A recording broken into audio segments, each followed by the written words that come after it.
بسم اللہ الرحمن الرحیم۔ السلام علیکم۔ آپ دیکھ رہے ہیں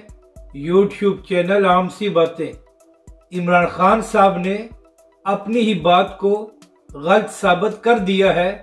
جبکہ دوسری جانب علامہ سعد حسین رضوی کی بات سچ ثابت ہو گئی ہے۔ اس ویڈیو میں ہم اسی کے متعلق بات کریں گے۔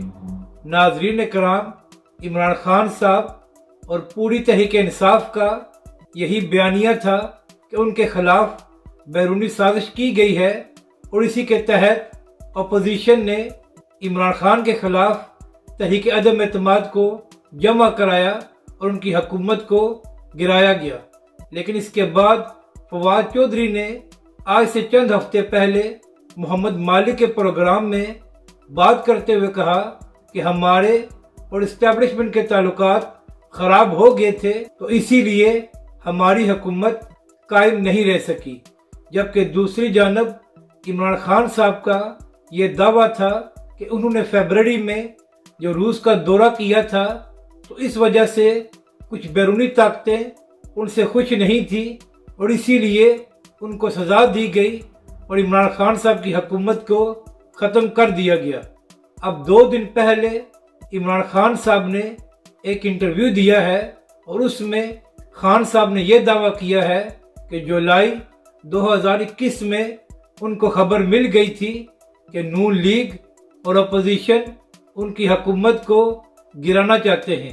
تو خان صاحب، پہلے آپ کا دعویٰ یہ تھا کہ آپ نے جو فیبرری میں روس کا دورہ کیا ہے تو اس کی آپ کو سزا دی گئی ہے، لیکن اب آپ اپنے منہ سے یہ بات تسلیم کر رہے ہیں کہ اپوزیشن اور نون لیگ 2021 جولائی سے یہ کوشش کر رہی تھی کہ ان کی حکومت کو گرایا جائے۔ اور ناظرین کرام، یہاں پر سب سے اہم بات یہ ہے کہ جب پچھلے سال سینٹ کے الیکشن ہوئے تھے تو وہاں پر بھی اپوزیشن نے عمران خان صاحب کے 14 سے 15 لوگ توڑے تھے، جنہوں نے یوسف رضا گیلانی کو ووٹ دیا تھا، اور یہی وجہ تھی کہ حفیظ شیخ سینٹ کا الیکشن ہار گئے تھے۔ تو اب بھی جو تحریک عدم اعتماد جمع کرائی گئی ہے، وہی 15 سے 20 لوگ جو پچھلے سال منحرف ہوئے تھے، انہوں نے ہی اپوزیشن کا ساتھ دیا ہے، اور اس کے علاوہ متحدہ اپوزیشن نے عمران خان صاحب کے اتحادی بھی توڑ لیے،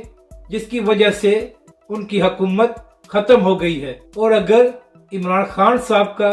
یہ دعویٰ ہے کہ ان کے خلاف بیرونی سازش ہوئی تھی، تو عمران خان کے مطابق 7 مارچ کو ان کو دھمکی امیز مراسلہ وصول ہو گیا تھا۔ تو پھر کیا وجہ ہے کہ اس کے بعد عمران خان صاحب کی حکومت پورا 1 مہینہ قائم رہی، لیکن عمران خان صاحب نے کوئی کمیشن نہیں بنایا جو اس کے متعلق تحقیقات کر کے فیصلہ دے سکے، بلکہ عمران خان صاحب نے صرف اس سارے بیانیے کو سیاسی جلسوں میں استعمال کیا تاکہ پاکستانی عوام کو اپنے ساتھ لے کر چل سکے۔ اور یہی وجہ ہے کہ تحریک لبیک کے سربراہ علامہ سعد حسین رضوی نے کراچی کے جلسے میں ہی یہ بات کر دی تھی کہ عمران خان صاحب، آپ کے خلاف کسی نے سازش نہیں کی، بلکہ لوگ آپ کی نااہلی اور نالائکی کی وجہ سے ناراض تھے، جو آپ کا ساتھ چھوڑ کر چلے گئے ہیں، اور آج وہی بات سچ ثابت ہو رہی ہے۔ اپنی رائے کا ضرور اظہار کریں کہ آپ کو یہ ویڈیو کیسی لگی، اور ہمارے اس چینل کو بھی سبسکرائب کریں۔